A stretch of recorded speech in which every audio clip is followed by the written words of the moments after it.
January 14, 2026 போகி திருநாள். எல்லா போகிக்கும் நாங்கள் ஒரு ட்ரெடிஷன் ஃபாலோ பண்ணுவோம். கார்த்திகை தீபத்துக்கு நாங்கள் என்னென்ன விளக்கெல்லாம் ஏற்றி வைக்கிறோமோ அதில் வந்து கொஞ்சம் எண்ணெய் பிசுக்கு இருக்கும். ஸோ அதை கம்ப்ளீட்டாக ரிமூவ் பண்ணுறதுக்காக ஃபாலோவிங் போகி அப்போ நாங்கள் அந்த விளக்கெல்லாம் வச்சு எரிய வைப்போம். ஸோ அந்த சூட்டுலேயே அந்த நெருப்புலேயே வந்து மோஸ்ட் ஆஃப் எண்ணெய் பிசுக்கு வந்து போயிடும். இந்த வருஷம் போகி கொண்டாட வேணான்னு சொல்லியிருந்தேன். மேபி பேருக்குன்னு ட்ரெடிஷனுக்காக ரொம்ப 2 பேப்பர் மட்டும் எரிக்கலான்னு சொல்லியிருந்தேன். இந்த ஆர்கியூமெண்ட்டோட வின்னர் என்னோட தாய்க்குளம் தான் வித் ஹர் இல்லாஜிக்கல் ரீசன்ஸ்.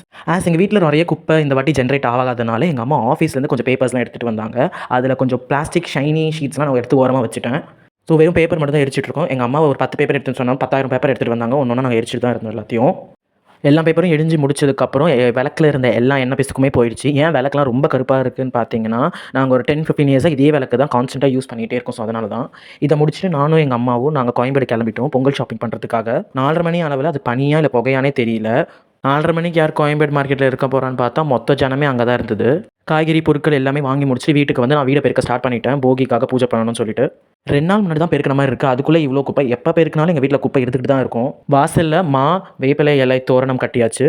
மத்தியான வேலையில் சாமிக்கும் பூஜை பண்ணியாச்சு. இன்றைக்கி சாமிக்கான மெனு அரிசி கஞ்சி, அப்புறம் இந்த அரிசி புட்டு, வெல்லம் போட்டது. அதை முடிச்சுட்டு நான் மெத்தையில் போய் துணி காய வச்சுட்டேன். எரிஞ்ச விளக்கு கொஞ்சம் அலசி மெத்தையில் காய வச்சாச்சு. இன்றைக்கி எங்களுக்கும் அதே மெனு தான். கஞ்சி, அப்புறம் வந்து அதில் கொஞ்சம் நான் தயிர் போட்டு மிக்சர் தொட்டு சாப்பிட்டுட்டேன். ஈவினிங் போல் ரொம்ப பழைய அரிசி இருந்தது எங்கள் வீட்டில். ஸோ அதை வந்து அரைச்சி கோல மாவில் மிக்ஸ் பண்ணலான்னு சொல்லிட்டு அதுக்கு நான் வேலையை ஸ்டார்ட் பண்ணிட்டேன். ஸோ அரிசியில் இருக்கிற பூச்சியெல்லாம் எடுத்துகிட்டு அதுக்கப்புறம் கொஞ்சோண்டு புடைச்சேன். முடித்து அதை பெரிய மிக்சியில் போட்டு அரைக்க ஸ்டார்ட் பண்ணிட்டேன்.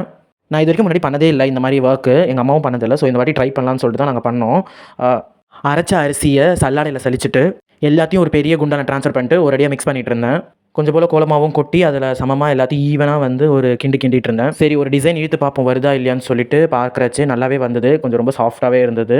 ரொம்ப குறக்குறன்னு இல்லாமல் நல்ல டிசைன்ஸ்லாம் வளைஞ்சு வந்தது. ஸோ அதை முடிச்சுட்டு ஏற கட்டி வச்சு படுத்தாச்சு. அவ்வளோதான்.